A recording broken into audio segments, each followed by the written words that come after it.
우리 자녀분들 인사합시다. 사랑합니다. 축복합니다. 사랑합니다. 축복합니다. 여러분 벚꽃이 또 만개하는 계절이 왔는데 벚꽃의 꽃말 중에 허무라는 뜻이 있대요. 그러니까 여러분 벚꽃이 화려하지만은 금방 지잖아요. 그래서 허무한데 벚꽃 보면서 그렇게 묵상했으면 좋겠어요. 저렇게 화려한 꽃도 허무하구나. 근데 여러분 벚꽃 떨어지면은 나무 가지가 왜 하늘을 향해 있는지 알아요? 하나님만 영원하시구나. 여러분 나만 그렇게 묵상이 되나요? 여러분 우리 인생을 예수로 꽃 피우시기 바랍니다. 그렇게 축복합시다. 예수로 꽃 피웁시다.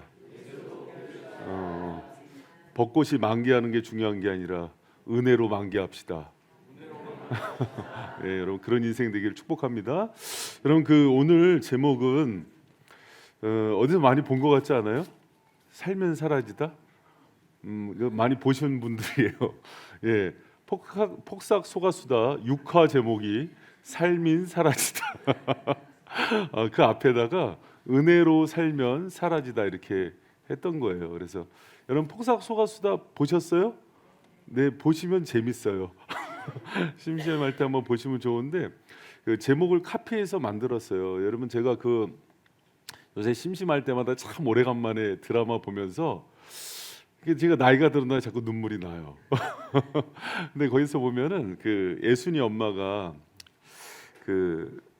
해녀로 살잖아요. 근데 예순이 어렸을 때 이렇게 키우다가 이 해녀로 살다가 순병을 얻어서 죽은 나이가 29이래요. 29에 죽으면서 정말 자기한테는 눈에 넣어도 아프지 않은 딸을 앞에 두고서 유언처럼 했던 얘기가 있어요. 예순아 살다가 죽겠던 날이 오거든 가만히 누워있지 말고 죽어라 발버둥을 쳐. 이불이라도 꺼내다 밟고 밥 갈아엎고 품이라도 팔고 발버둥을 쳐. 엄마가 물질하면서 죽어라 팔다리 흔들면 검은 바다 지나고 반드시 하늘이 보여. 반드시 숨통 트여 하면서 딸을 앉혀놓고 봉숭아물 들여주면서 딸한테 힘내고 살라고, 그게 이제 유언과 같은 말인데, 예순이가 이제 애 셋 낳고 키우다가 어느 날 막내 아들 동명이가 사고로 죽잖아요. 그때 예순이를 일으켰던 그 얘기가 엄마가 했던 살면 사라진다, 살면 사라져, 이 얘기였어요. 여러분 예순이 엄마 광래처럼 힘든 인생을 살다 보면 입에 발린 위로가 안 될 때가 있어요. 잘 될 거야, 힘내, 이런 말이 힘이 안 될 때가 있어요. 그런데 오히려 험난한 인생을 산 사람이 야 그걸로 안 죽어 하면은 정신이 반짝 들 때가 있어요. 여러분 친구 목사가 개척하고 나서 사모님이 암으로 소천했을 때 친구들이 누가 가도 위로가 안 됐대요. 제가 가서 위로해도 위로가 안 됐대요. 그런데 선배 목사님이 사모님 일찍 소천하시고 목회 어렵게 하신 분이 와서 조 목사 뭐 하는 거야, 일어나, 그 말에 일어나지더래요. 여러분 우리가 인생 참 어려운 때를 사는 것 같아요. 그런데 오늘 본문 말씀이 우리에게 힘이 되는 이유는 살면 사라진다를 넘어서서 죽어도 내가 살린다는 말씀이기 때문에 그래요. 여러분 1절에 주님이 이렇게 얘기해요. 너희의 허물과 죄로 죽었던 너희를 내가 살린다. 그리고 살렸다고 얘기하는 거예요. 여러분 오늘 힘든 인생 살아온 여러분에게 오늘 말씀이 살면 사라지는 말씀 되기를 축원합니다. 이 말씀 붙들고 여러분 다시 일어나세요. 그리고 주님의 위로 가운데 다시 한번 여러분 독수리처럼 비상하고 날아오르는 그런 은혜의 말씀 되기를 축원합니다. 여러분 말씀이 위로가 되기 위해서는요, 아프지만은 우리의 실존을 직면해야 돼요. 여러분 에베소서 2장에서는 우리가 어떤 사람이라고 얘기하냐면 죄와 허물로 이미 죽었던 우리라고 얘기해요. 여러분 죄와 허물로 죽었다는 게 1절에 나오는데, 죄와 허물로 죽었다는 게 무슨 뜻인지 아십니까? 하나님 버리고 하나님 반역하고 그분과 함께 살아야 되는데 그렇게 살지 않았다는 거예요. 여러분 하나님을 떠나면은, 생명의 근원이신 하나님을 버리면은요, 인간은 피조물이기 때문에 또 다른 존재를 의지해요. 그래서 그거에 덧없이 헛된 것을 붙들고 살아요. 그게 2절 3절 말씀이에요. 세 가지 핵심적인 거 붙드는데 그게 초록색이요. 이 세상 풍속 따르고 공중의 권세 잡은 자 사탄이에요. 사탄 따르고 또 육체의 욕심을 따라가는 게 하나님을 버린 인생의 특징이라 그래요. 여러분, 나는 아니야 그렇게 얘기할 수 있는 인생이 하나도 없어요. 여러분, 이 세상 풍속을 따르는 건 뭡니까? 세상의 유행 따라 가는 거예요. 세상의 가치관 따라 사는 거예요. 여러분, 얼마 전까지만 해도 애들 길거리에서 담배 피면 꼴보기 싫고 버스 정류장에서 요새는 이제 자유연애 시대에서 남녀 끌어안고 있으면 꼴보기 싫더니 이제는 강남 한복판에서 여자끼리 남자끼리 입 맞추고 있는 것들을 그렇게 보는 시대가 돼버렸어요.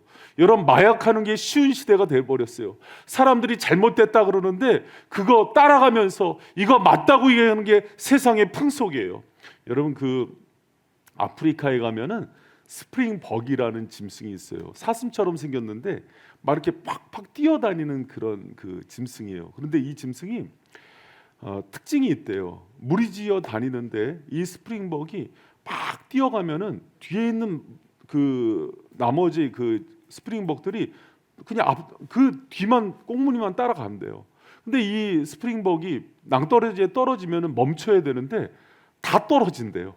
그래서 어떤 때는 그 낭떠러지에 수백 마리가 같이 죽어 있는 걸 본대요. 그리고 이제 작게 남은 개체수를 어렵게 살려서 또 많아지잖아요. 또 그렇게 몰살당한대요. 여러분, 우리가요 그렇게 스프링복처럼 살아가는 인생이에요. 그래서 여기저기 비트코인 유행한다 그러면 거기다 올인했다가 망하고, 또 집 사야 된다 그러면 집에 올인했다 망하고, 이거 뜬다 그러면 이거 세상 풍속대로 사는 인생이 우리 아니에요? 그러다가 죽어간대요. 여러분, 그것만 따르면 좋은데 공중의 권세 잡은 자도 따라간대요. 여러분, 예수님 나는 안 믿어 그러고요, 대통령도 국무총리도 가서 전 보는 세상이에요. 여러분, 우리가 헛된 세상의 그 풍조뿐만 아니라 사탄과 악한 영도 따라요. 여러분, 어떤 분이 이러더라고요. 이단 교주를 봤는데 너무 허접하다는 거예요. 어떻게 저런 이단 교주를 따르지? 그랬더니 선배 목사님이 명언을 남겼어요. 그러니까 사탄이 하는 일이지. 이단은 이론으로 따르는 게 아니야. 영에 사로잡히는 거라고요. 악한 영에 사로잡혀서 그렇게 볼모멈춰서 죽음의 길로 가고 있는 게 우리의 모습이라고요. 여러분, 그것만 있는 게 아니라 육체의 욕심을 따라간대요. 요한일서의 말씀처럼 육신의 정욕, 안목의 정욕, 이생의 자랑 따라서 그냥 내가 높아지길 원하고 육체의 쾌락 추구하면서 사는 게 우리 인생이라는 거예요. 여러분, 이 세 가지에서 나는 아니야 얘기할 수 있는 사람 있나요? 이 모습이 죽어있는 모습이래요. 하나님을 떠나서 죄 가운데 죽어있는 모습이 이 모습이래요. 그래서 이것을 본질상 진노의 자녀라고 불러요. 여러분, 본질상 진노의 자녀는 진노를 쏟아낼 그릇이란 뜻이에요. 여러분, 우리가 이렇게 죽어있는 상태라는 거, 그리고 과거에 이 죄 가운데서 하나님께서요 죽을 수밖에 없는 자였는데 소망이 없잖아요. 그런데 우리의 소망이 우리가 여기서 끝나는 게 아니라 4절에 보면은 하나님께서 은혜를 주시는데 2장 4절에 보니까 긍휼에 풍성하신 하나님이 우리를 사랑하신 그 큰 사랑을 인하여 우리를 살렸다는 얘기가 나와요. 2장 4절에 보면은 꼭 들어가야 되는 접속사 하나가 넣어야 돼요.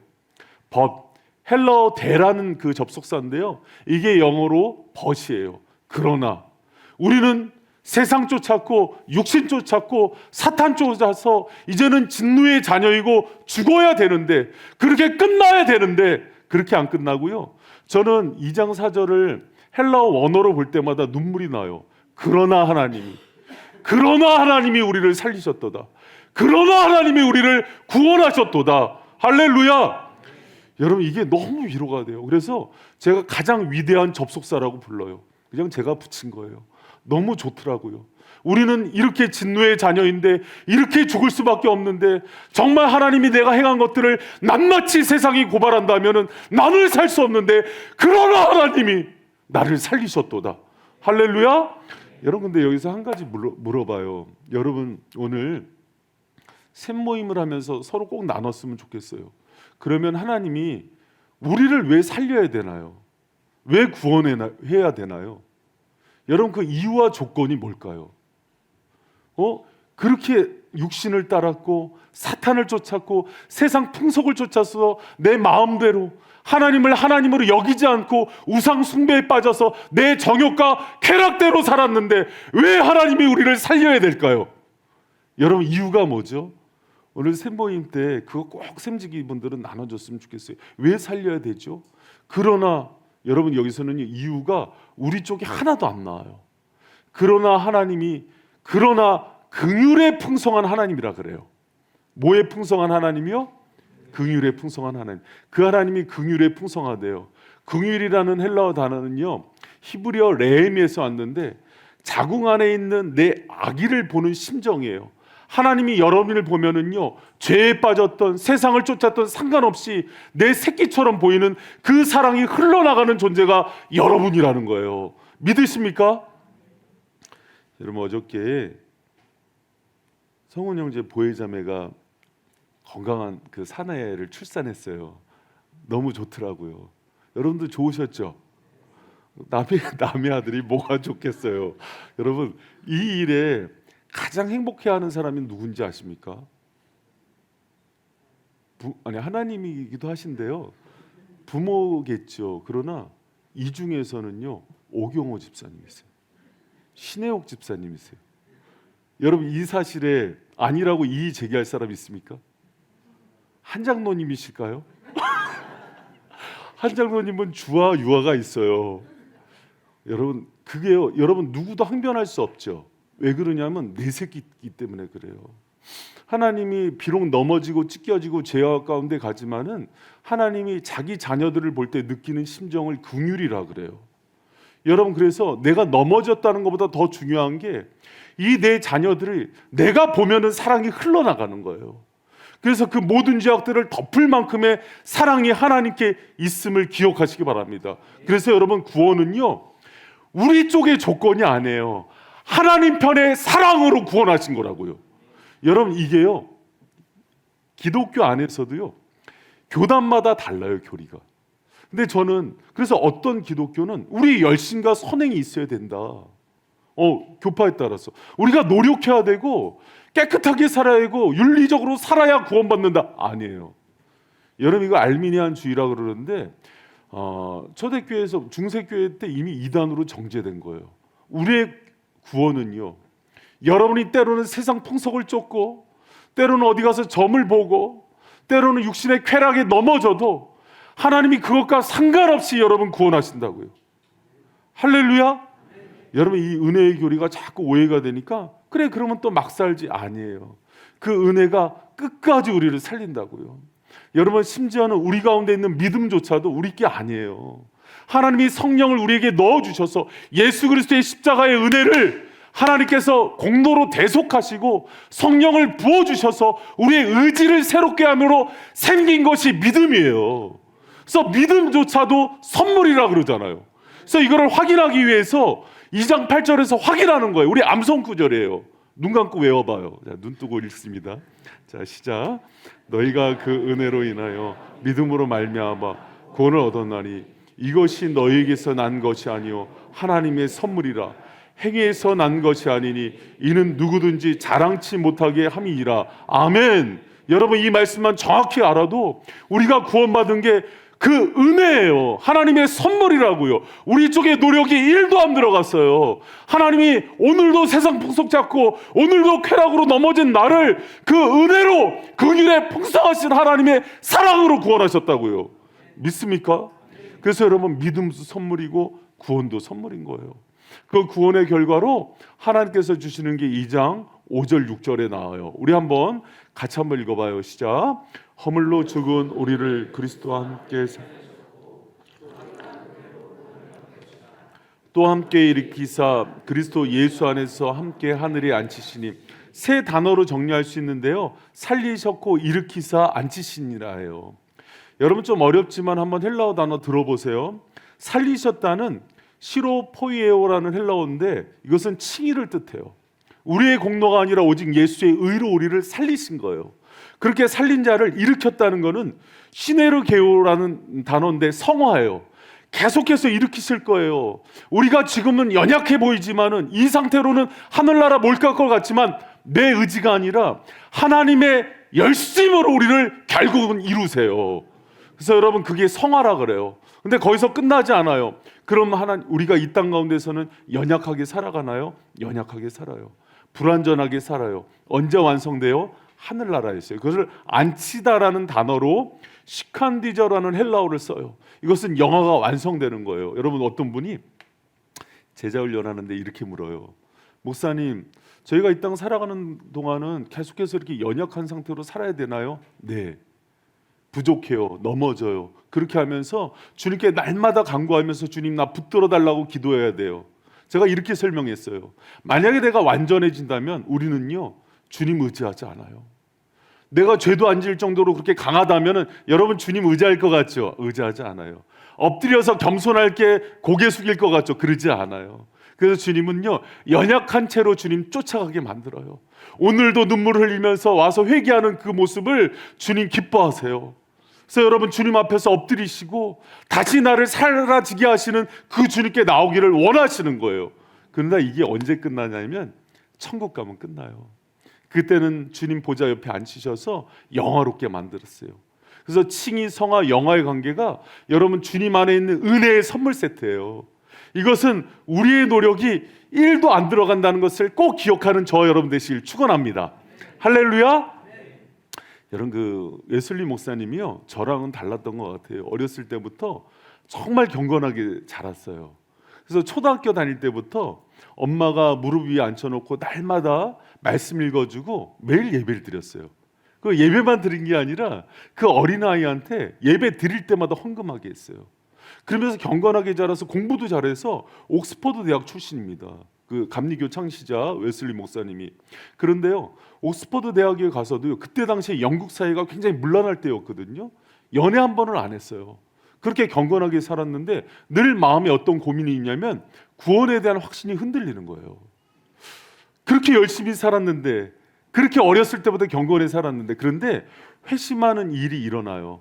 1738년 5월 24일에 올더스게이트라는 조그만 기도 모임에서 어떤 그 평신도 인도자가 루터의 로마서 서문을 읽어요. 그런데 한마디 말씀, 오직 의인은 믿음으로 살리라.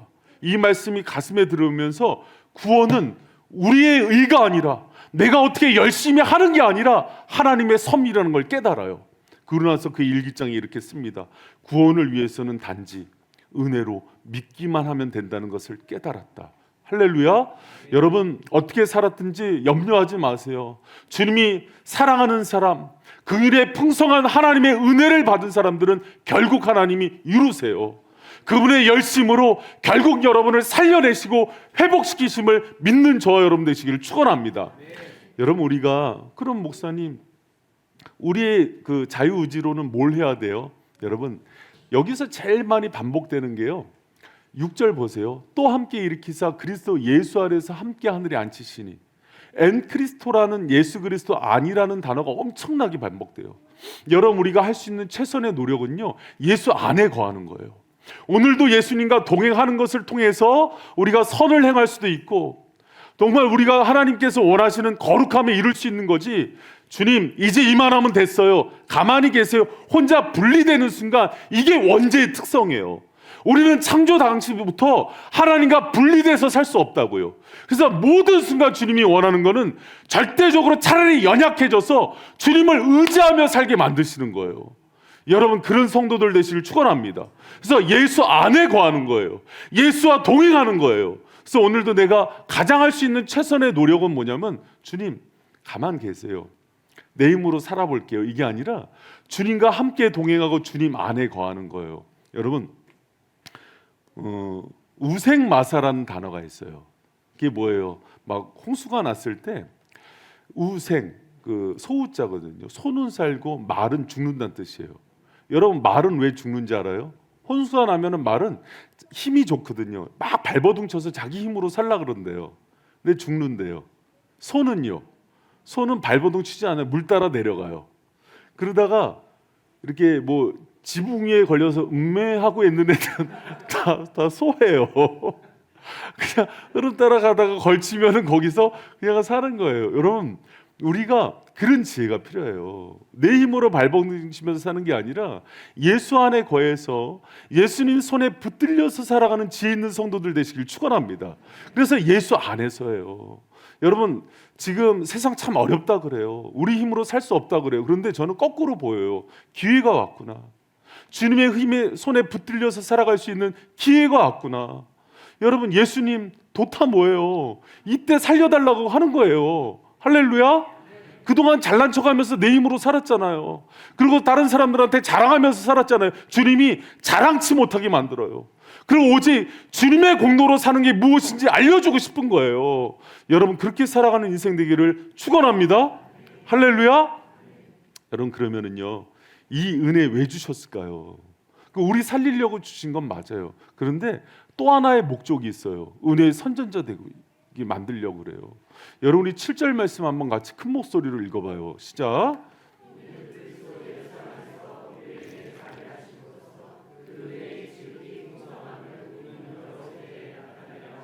아멘. 이는 그리스도 예수 안에서 우리에게 자비하심으로써 그 은혜의 지극히 풍성함을 오는 여러 세대에 나타내고 싶은 거예요. 여러분, 예수님께서 우리를 은혜로 회복시키고 나서 이 땅 가운데 주신 가장 큰 사명은요, 은혜가 은혜되게 하는 사명이에요. 그래서 여러분, 은혜의 선전자로 살아가는 저 여러분 되시길 축원합니다. 여러분, 은혜로 살면 사라지는 거 경험해 보세요.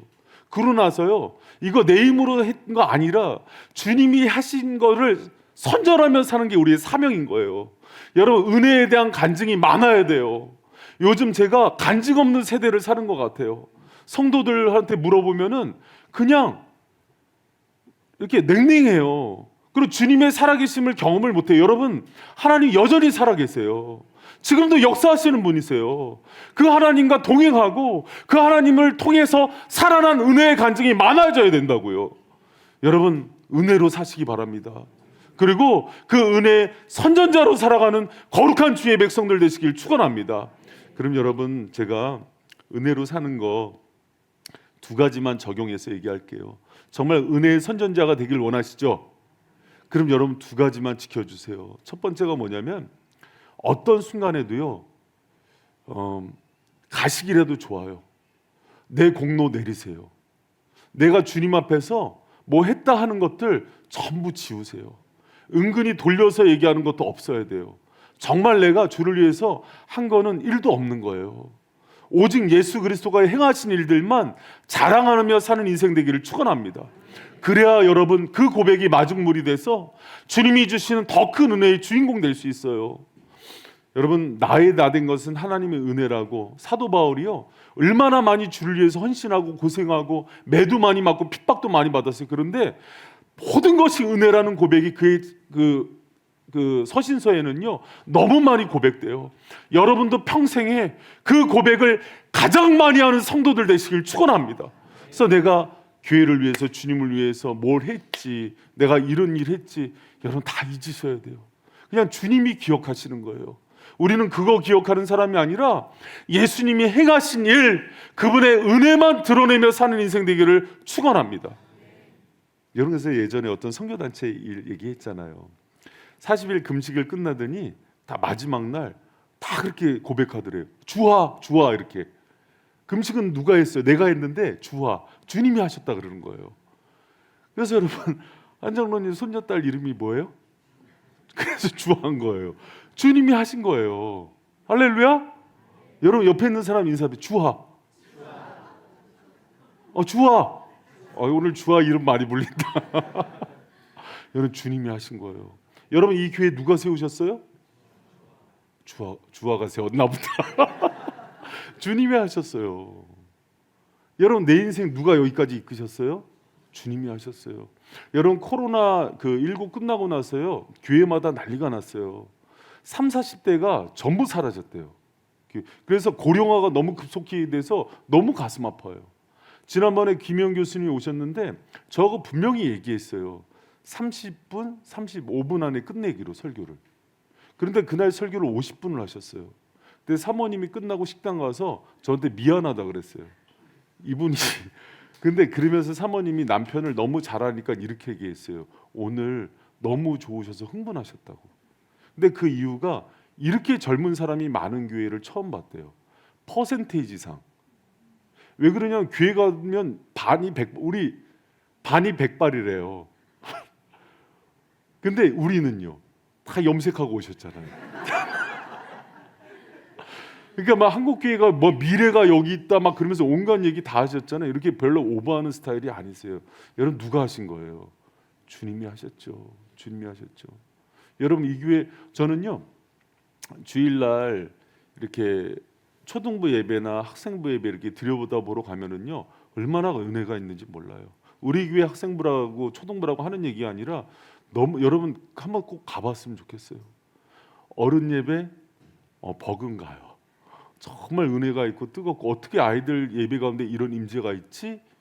최근에 이제 어떤 그 우리 학생부 아이 하나가 저기 다른 교회로 가게 됐어요. 근데 이제 가끔 놀러 오거든요. 물어봐서 거기 큰 교회예요.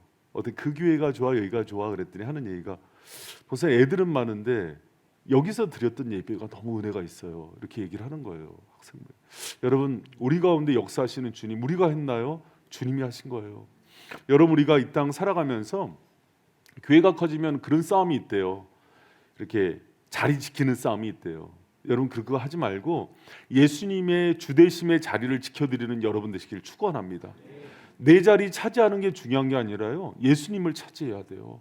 그 사람이 정말 마지막까지 은혜의 주인공 된다는 걸 기억하고 그렇게 살아가는 저 여러분 되시길 축원합니다. 여러분 마지막까지 우리가 고백해야 되는 거는요. 나는 쇠하고 예수님이 흥해야 돼요. 여러분 내 공로는 아무것도 없는 거예요. 오직 예수 공로 자랑하고 그래야 예수님이 행하신 은혜만 크게 보여요. 여러분 그게 진짜 신앙인인 거예요. 내가 이 교회에서 헌신하고 열심히 했는데 본전 생각난다. 이런 세속적인 얘기가 어디 있어요? 주님 살려주시고 힘 주시고 여기까지 오게 한 거 다 주님의 은혜죠. 할렐루야. 여러분 진짜 그렇게 생각하셔야 됩니다. 그래야 주님이 여러분 도우세요. 여러분 그런 마음 갖고 계시죠? 여러분 바울이요 빌립보서 보면은 개 손할례당 행악자라고 얘기하는 사람들이 다 공로주의자들이에요. 내 힘으로 했지 내가 헌신했지. 여러분 아니에요. 오늘 살 수 있는 힘을 주신 분도 생명을 주신 분도 여러분 주님이요 제가 요새 참 감사한 게 주님이 건강을 회복시키지 않으니까 철야 때 와서 기도해도 인도를 못 하겠더라고요. 그러니까는 목소리가 안 나오는 거예요. 근데 요새 하나님이 다시 목소리를 회복시키니까 소리 마음껏 소리 지르고 통성 기도하는 게 이렇게 행복하구나를 처음 알았어요. 물론 여러분이야 귀가 따갑겠지만 근데 저는 너무 행복한 거예요. 내가 이렇게 겨울 내 힘들었거든요. 새벽에 할 때마다 여러분 주님이요 성대를 지키지 않으니까 마음껏 설교도 못 하겠더라고요. 그래서 사역자들한테 맡기고 그러다가 요새 다시 건강을 회복시키니까 다시 요새 조금 설치고 다녀요. 근데 그러면서 주님이 꼭 알려주시는 게 있어요. 네 힘 아니다. 사람은 목소리 거두면은 기도할 수도 없고 여러분 건강을 치잖아요. 강대상 위에 서서도 못해요. 성훈 목사 작년까지 있으면서도 건강 때문에 사역을 잠깐 내리게 됐는데 설교할 때 앉아서 하더라고요. 허리가 아프니까. 여러분 우리가 그런 인생이에요. 오늘 하루 여기 와서 예배 드리는 것도 내가 주님 와서 예배 드리니까 받아주세요. 이런 게 어디 있어요? 여러분 건강 주셔서 마음 주시고 의지 주시고 믿음 주신 주님만 온전히 여러분 영광 받기를 축복합니다. 네, 여러분 그리고 또 하나 생각할 게 있어요. 은혜가 은혜 되게 하려면요. 연약한 지체들 용납하고 용서하면서 살아야 돼요. 여러분 왜 그런가 하니 다시 말씀을 생각해봐요. 우리는 세상을 쫓았고 사탄을 쫓았고 육신의 정욕대로 살았는데 그러나 긍휼의 풍성한 하나님이 우리 살렸잖아요. 우리가 그렇게 살았다면은 이거 받은 대로 내어주며 사는 거예요. 그럼 여러분 우리가 똑같이 우리에 대해서 어떤 잘못을 하고 배신하고 또 뒤에서 칼 꽂고 욕했던 사람들이 있다면은요 그 사람들 주님처럼 긍휼의 풍성한 하나님의 성품대로 용서하고 용납하며 살아가는 저 여러분 되시길 축원합니다. 그게 복음의 정신이에요. 그래야 하나님이 영광 받으시고 은혜가 은혜 되어지는 거예요. 여러분 교회가 크면서 제일 가슴 아픈 게 뭐냐면 점점 더 끼리끼리가 강해져요. 끼리끼리. 여러분 너무 속상해요. 그러지 말고 좀 넓게 친해지세요. 다가가고 인사하고 주일날 오면은 이 건물에 있는 사람들 반갑게 맞이하면서 인사하고 그렇게 살아가는 여러분 되시기를 축원합니다. 여러분 저는요 돌아보니까 누구 잘못했다 또 이렇게 판단할 수 있는 그런 사람이 아니에요. 예수님께 가까이 가면 가까이 갈수록 내가 지은 죄가 너무 크게 보여요.